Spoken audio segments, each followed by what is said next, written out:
ተመልከቷት ተራማጇ ናት፣ ተመልከቷት ተራማጇ ናት እያሉ ይቀልዱባታል።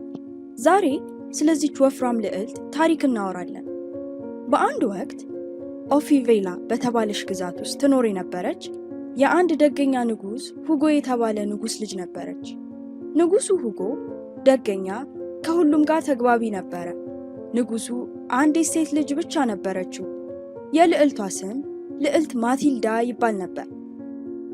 ልዕልቷ ምግብ መብላት በጣም ነበር የምትወደው። ልዕልቷ ማቲልዳ ከልጅነቷ ጀምሮ ምግብ መብላት የሚያስደስታት ነገር ነበረ።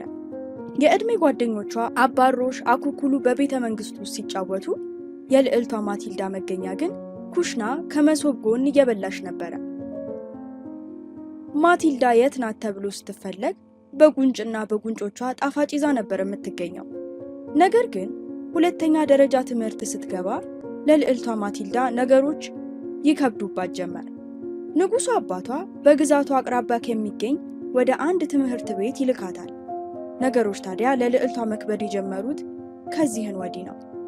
ልክ ትምህርት